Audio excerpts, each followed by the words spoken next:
수요 말씀 묵상 3월 6일입니다. 함께 기도하겠습니다. 우리의 창조주 되신 아버지 하나님, 지난 3일 동안도 주님의 은혜 가운데 살게 하여 주시고 수요일에 함께 주님의 말씀을 묵상할 수 있는 시간 주심을 인하여 감사합니다. 오늘 우리에게 주시는 말씀을 통해서 우리가 주님의 음성을 듣게 하여 주시고 주님의 뜻을 알고 주님의 뜻대로 살도록 인도하여 주시옵소서. 예수님의 이름으로 기도합니다. 아멘. 오늘의 말씀은 디모데전서 2장 8절부터 15절 말씀입니다.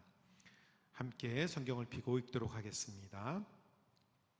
그러므로 각처에서 남자들이 분노와 다툼이 없이 거룩한 손을 들어 기도하기를 원하노라.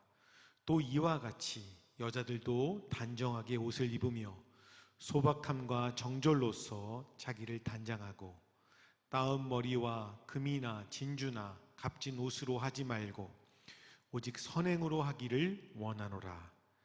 이것이 하나님을 경외한다 하는 자들에게 마땅한 것이니라. 여자는 일체에 순종함으로 조용히 배우라.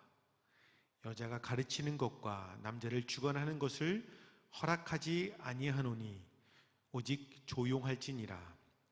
이는 아담이 먼저 지음을 받고 하와가 그 후며 아담이 속은 것이 아니고 여자가 속아 죄에 빠졌음이라. 그러나 여자들이 만일 정숙함으로써 믿음과 사랑과 거룩함에 거하면 그의 해산함으로 구원을 얻으리라. 아멘. 하나님은 주님을 믿는 사람들이 거룩하고 경건하게 살아가기를 원하고 계십니다. 특별히 남자들이 화를 내거나 말다툼을 하는 일이 없도록 하라고 말씀하고 있습니다. 이 점에 있어서 남자들이 좀 약한 부분이 있지요.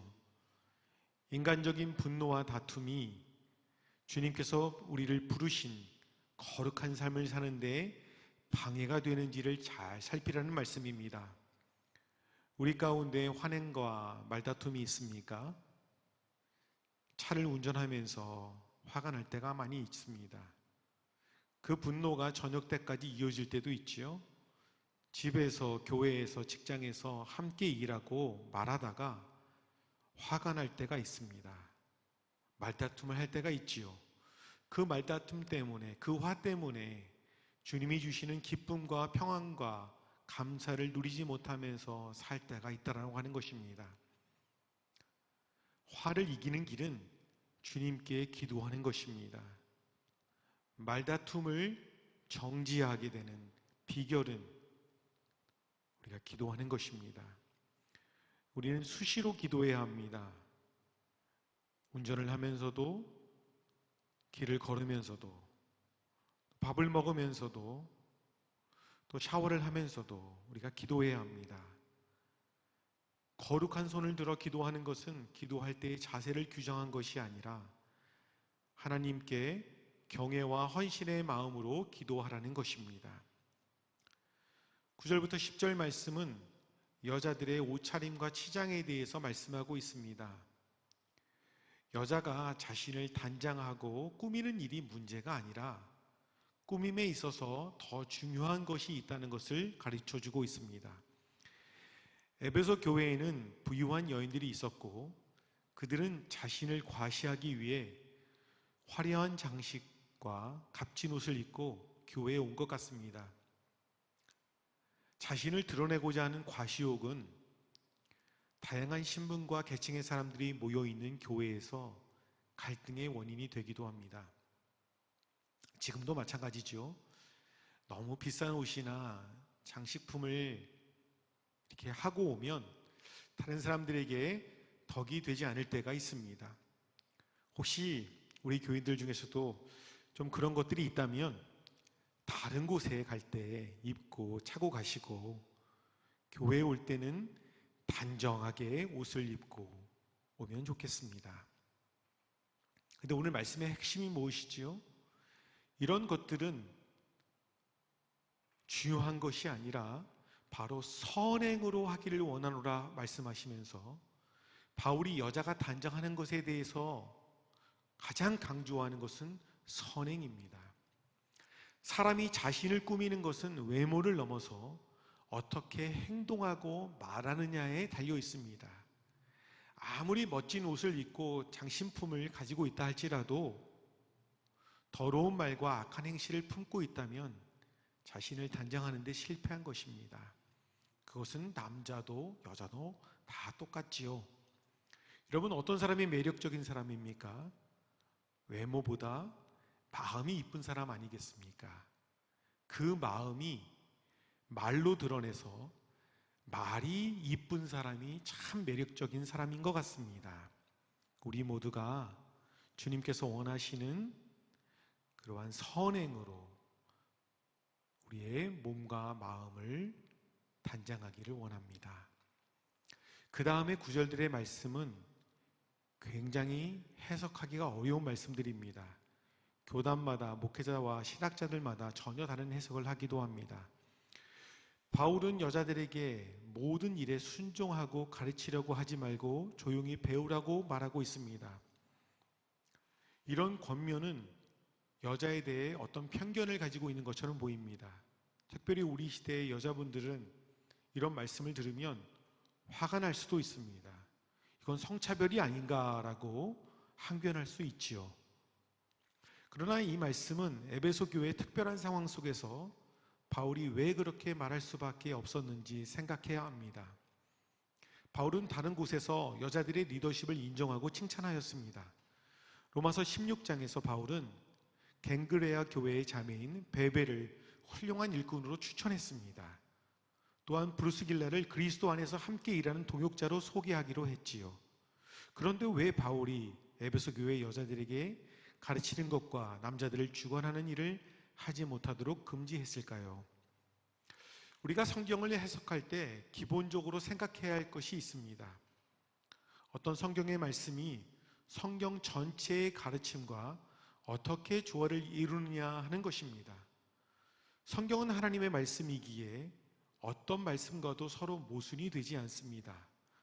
그렇기 때문에 성경 전체의 가르침 안에서 이 말씀을 생각할 때 우리가 바르게 해석할 수가 있겠지요. 교회 안에서 여성의 역할을 다루는 이 말씀을 대할 때 우리는 우선적으로 하나님의 창조와 구속이 남자와 여자에게 차별 없이 평등하게 주어졌고 동일한 가치를 가진다는 것을 알아야 합니다. 남자와 여자는 모두 하나님의 형상으로 지음을 받았습니다.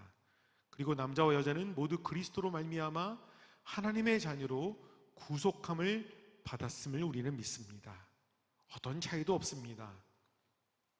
오늘 본문을 해석하면 본문에서의 남자와 여자의 차이는 역할에서 나오는 것임을 알 수가 있습니다. 남녀 차별이 아니라 남자와 여자에게 주어진 역할이 각각 다르다는 것입니다. 남자와 여자는 우열의 문제가 아니라 질서의 문제라는 것이지요. 하나님이 정하신 질서를 알기에 남자의 권위를 인정하는 것이 여자들의 선한 싸움이라는 것입니다. 또한 이 말씀이 기록될 당시에는 여자에게 배움이란 없었던 때입니다. 지금 요즘에는 여자들의 대학 진학률이 더 높습니다. 우리가 생각하기에 여자에게 조용히 배우라고 하면 차별처럼 생각이 되지만 당시의 여자는 교육받을 기회가 거의 없었기 때문에 남자들에 비해 이성적으로 판단하고 분별하는 능력이 부족했을 것입니다. 바울의 권면 원리는 남자든 여자든 판단력이 부족하여 잘못된 가르침에 잘 속는 사람들은 다른 사람들을 가르치려고 해서는 안 된다는 것이지요. 조용히 더 배우는 일에 열심을 내라고 하는 것입니다. 15절은 성경에서 가장 해석하기가 어려운 구절로 통합니다. 여자가 해산을 통해 구원을 받게 된다면 성경의 보편적인 진리인 예수 그리스도를 통한 구원과 맞지 않습니다. 이 말씀은 결혼하고 아이를 낳는 것은 경건한 신앙생활이 아니라고 가르쳤던 거짓 교사들의 주장을 반박하고자 하는 말씀일 것입니다. 여자가 자녀 해산을 포함하여 자신에게 맡겨진 고유한 역할을 잘 감당하는 것이 경건한 신앙의 방식이라고 말씀하고 있습니다. 여자들에게 요구되는 정절과 믿음과 사랑과 거룩함은 우리 모두가 갖춰야 될 성품입니다. 우리 모두가 우리에게 맡겨진 작은 사명과